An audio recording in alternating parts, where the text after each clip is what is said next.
بسم اللہ الرحمن الرحیم۔ السلام علیکم اسٹوڈنٹس، آج ہم پیج نمبر 15 پر اللہ تعالیٰ کی کتابیں پڑھیں گے۔ اسٹوڈنٹس، آج ہم اس کی بقیہ ریڈنگ کریں گے یہاں سے۔ چلے اسٹارٹ کرتے ہیں۔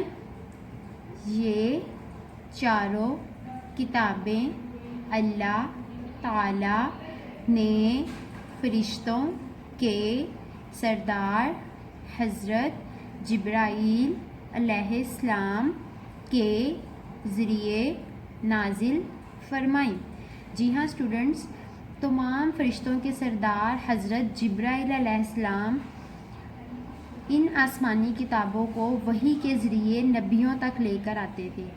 یہ چاروں آسمانی کتابیں تورات، زبور، انجیل اور قرآن مجید، یہ ساری کتابیں حضرت جبرائیل علیہ السلام نبیوں تک وحی کے ذریعے لے کر آئے تھے۔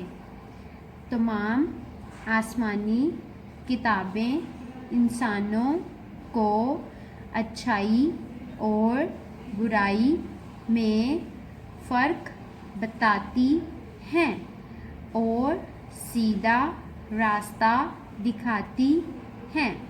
اسٹوڈنٹس، ان چاروں آسمانی کتابوں میں یہ واضح کر دیا گیا تھا کہ کون سا راستہ اچھائی کی طرف اور کون سا راستہ برائی کی طرف جاتا ہے، اور اس کے ساتھ ساتھ ہمیں یہ بھی بتایا گیا ان کتابوں میں کہ یہ ساری آسمانی کتابیں ہمیں سیدھا راستہ دکھاتی ہیں، یعنی ہمیں سیدھے راستے کی طرف لے کر جاتی ہیں۔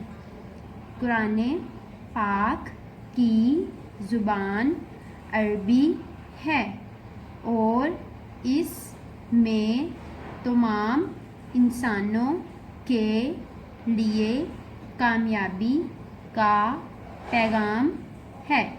اسٹوڈنٹس، قرآن پاک عربی زبان میں ہے اور یہ تمام انسانوں کے لیے کامیابی کا پیغام ہے، یعنی کہ اس پر عمل کر کے ہی انسان کامیابی کی طرف جا سکتا ہے۔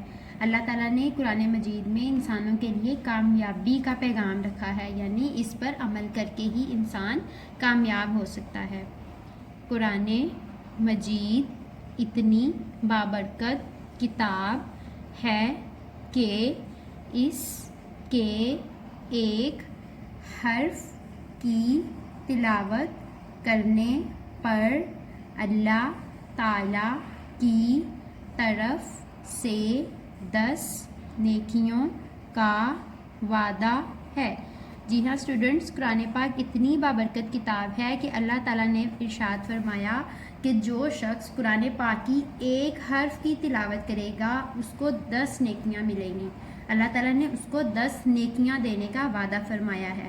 قرآن پاک کو دیکھ کر پڑھنا ناظرہ اور زبانی یاد کرنا حفظ کہلاتا ہے۔